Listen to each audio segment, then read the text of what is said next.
दोस्तों हम आपके लिए ला रहे हैं इंग्लिश वोकेबलरी का बुनियादी कोर्स जिसमें हम आपको सिखाएंगे 777 रोज़मर्रा इस्तेमाल के इंग्लिश अल्फाज जो आप इंग्लिश बोलने के लिए इस्तेमाल कर सकते हैं। यूँ तो इंग्लिश में लाखों की तादाद में अल्फाज हैं, लेकिन ये बुनियादी अल्फाज उन दोस्तों के लिए इंतहाई अहम हैं जिन्होंने अभी इंग्लिश सीखना शुरू किया है। हर सबक 50 अल्फाज पर मुश्तमिल है और हर सबक में आपको सही तलफ़ुज़ यानी लफ्ज़ को पढ़ने का तरीका और उर्दू में सिखाएंगे। दोस्तों अगर आप इन तमाम अल्फाज की PDF किताब डाउनलोड करना चाहते हैं तो लिंक डिस्क्रिप्शन में ऐड कर दिया गया है। दोस्तों लगातार इंग्लिश सीखने के लिए हमारे चैनल AQ इंग्लिश को कर लीजिए सब्सक्राइब ताकि आपको हमारे लेसन्स बर वक्त मिल सकें। तो चलिए लेसन का आगाज़ करते हैं। दोस्तों हमारे पास सबसे पहला वर्ड है हु। हु को हम इस्तेमाल करते हैं किसी शख्स के बारे में पूछने के लिए और इसका मतलब है कौन यानी किसी शख्स के बारे में, वो मेल भी हो सकता है और फीमेल भी हो सकता है, उसके बारे में हम पूछने के लिए लफ्ज़ यूज़ करते हैं इंग्लिश में हु, कौन। नेक्स्ट वर्ड आता है हमारे पास होम का मतलब है किसे, किसको, यानी ये भी हम इस्तेमाल करते हैं किसी मेल या फीमेल के लिए, तो इसका मतलब है किसे या किसको। नेक्स्ट वर्ड है विच का मतलब है कौन सा।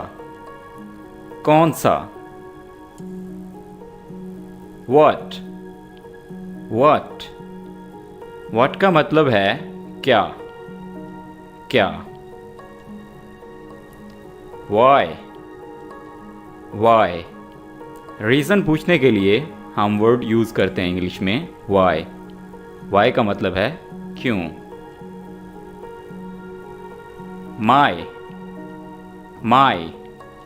माई का मतलब है मेरा या मेरी।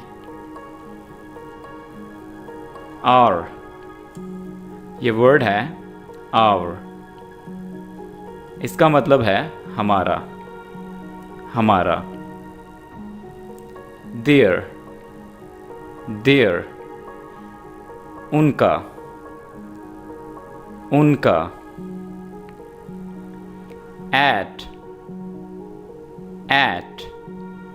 एट का मतलब है पर।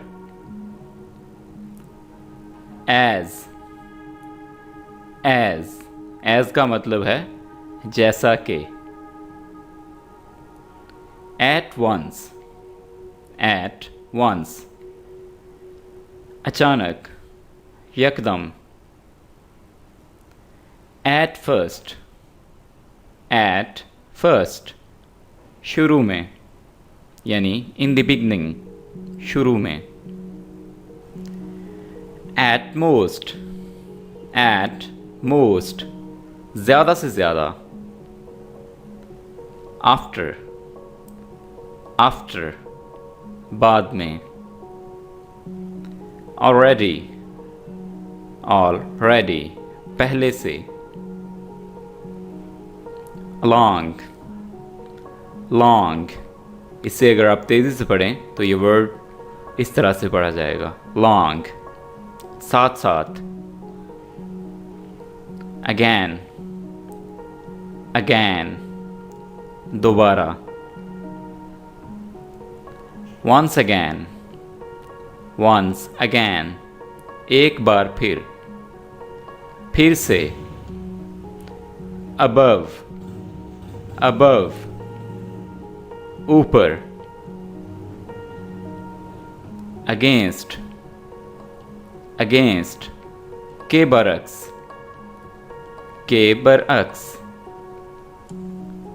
also भी।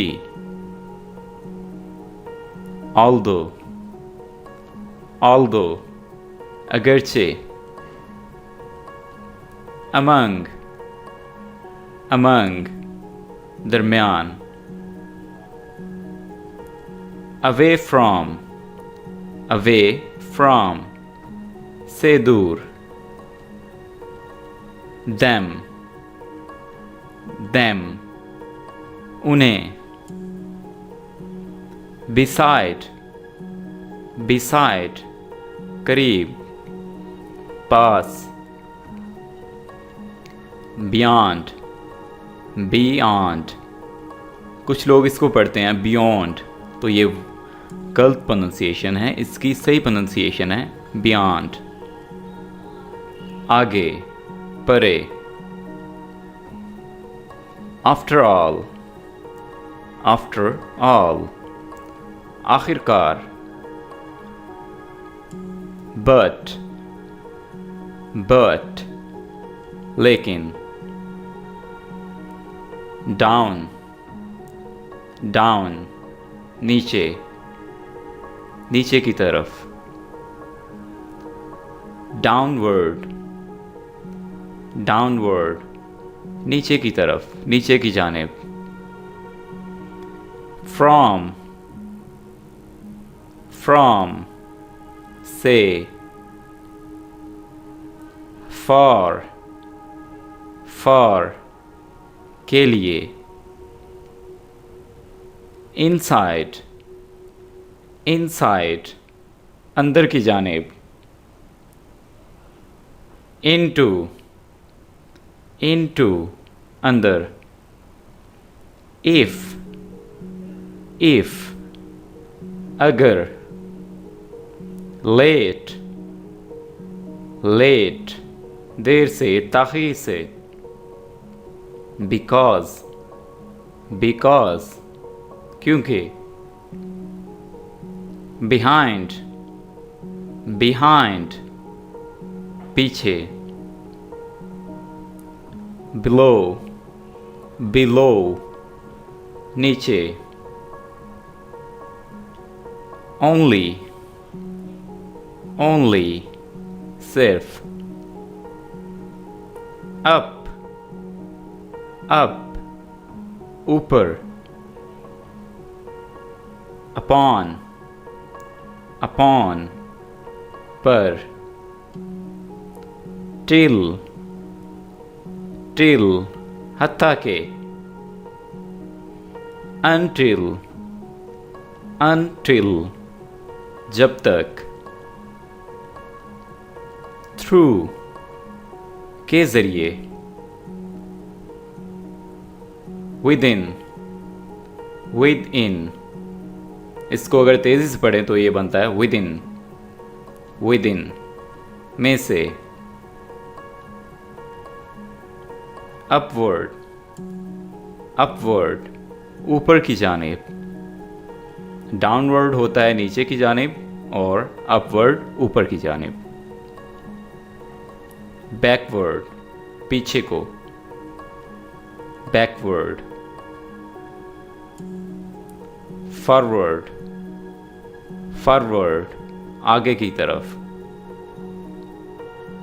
ऑलराइट एवरीवन, आई होप ये लेसन आपको अच्छा लगा होगा। इस वीडियो को लाइक कीजिए, कमेंट कीजिए और अगर अभी तक आपने हमारे चैनल को सब्सक्राइब नहीं किया है तो सब्सक्राइब कर लीजिए ताकि आप हमारे साथ लगातार इंग्लिश सीखते रहें।